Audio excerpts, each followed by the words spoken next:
ଅନେକ ସ୍ତ୍ରୀ ପୁରୁଷ ବା ବାପା ମା ବା ଭାଇମାନେ ଅଛନ୍ତି ଯେ ଖ୍ରୀଷ୍ଟିଆନ ନିଜକୁ ଖ୍ରୀଷ୍ଟିଆନ କହନ୍ତି। ଖ୍ରୀଷ୍ଟିଆନ କହନ୍ତି କିନ୍ତୁ ଗୁଣିତାନ୍ତ୍ରିକରେ ବିଶ୍ୱାସ କରନ୍ତି ଆଉ ଗୁଣିତାନ୍ତ୍ରିକ ବିଦ୍ୟା ମଧ୍ୟ କରନ୍ତି। ହଁ କି ନାହିଁ? ଅନେକ ଲୋକମାନେ ଅଛନ୍ତି, ମୋ ପାଖକୁ ବି ଆସିଥିଲେ 2-3 ଜଣ ଯେ ଯୀଶୁଙ୍କୁ ସ୍ୱୀକାର କରୁଛୁ ବୋଲୁଥିବେ କିନ୍ତୁ ଦୁଷ୍ଟ ଆତ୍ମାରେ କାର୍ଯ୍ୟ ଲୋକମାନଙ୍କୁ ହଇରାଣ କରୁଥିବେ, ତାନ୍ତ୍ରିକ କରୁଥିବେ। ଆଜିକାଲି ଏମିତି ଲୋକମାନେ ଅଛନ୍ତି। ତ ଆମେ ଦେଖିବା ଲିବିୟ ପୁସ୍ତକ ତାର 20:27 ପଦରେ ଏପରି ଲେଖା ଅଛି, ଯେଉଁ ସ୍ତ୍ରୀ ବା ପୁରୁଷ ଯଦି ଗୁଣିଆ ଅନୁସରଣ କରେ, ତାନ୍ତ୍ରିକ କାମ ଶିଖେ, ତାହେଲେ ସେ ନିତାନ୍ତ ମରିବ, ତାକୁ ପଥର ଟେକା ମରାଯିବ। ଯାହାକି ଲିବିୟ ପୁସ୍ତକ 19:27 ପଦରେ ଲେଖା ଅଛି। ଅନେକ ଲୋକମାନେ ଅଛନ୍ତି ଯିଏକି ଖ୍ରୀଷ୍ଟିଆନ ବୋଲୁଥିବେ, ପଡ଼ୋଶୀରେ ଚାକିରି ପାଇଁ ବା କାମ ପାଇଁ ବା ଯେକୌଣସି ଜାଗା ବିଲ ବାଡ଼ି ପାଇଁ ଅନେକ ଗଣ୍ଡଗୋଳ ହୁଅନ୍ତି। ଭାଇ ଭାଇ ଭିତରେ, ପଡ଼ୋଶୀ ଭିତରେ ଯଦି ବୁଝାମଣା ନ ହୁଏ, ସେମାନେ ମଧ୍ୟ ସେମାନେ ଯାଇ ନିଜ ଭାଇକୁ ମାରିବା ପାଇଁ ଷଡ଼ଯନ୍ତ୍ର କରି ତାନ୍ତ୍ରିକ ପାଖକୁ ଯାଆନ୍ତି। ହଁ କି ନାହିଁ?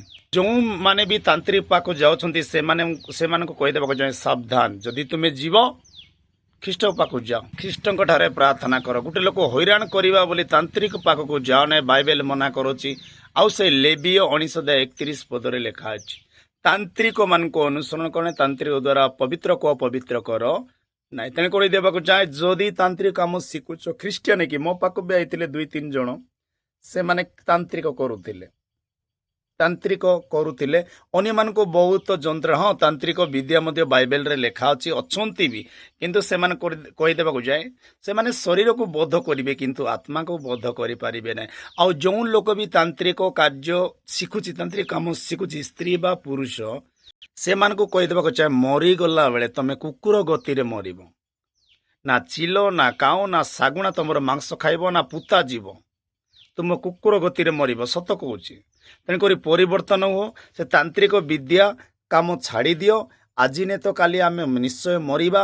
ଯେଉଁମାନେ ତାନ୍ତ୍ରିକ ବି କରୁଛନ୍ତି ସେମାନଙ୍କୁ ବି କହିଦେଇଥାଉଛି, ସାବଧାନରେ ରୁହ, ଅନ୍ୟମାନଙ୍କୁ ଶରୀର ଭାବରେ କଷ୍ଟ ଦିଅ ନାହିଁ।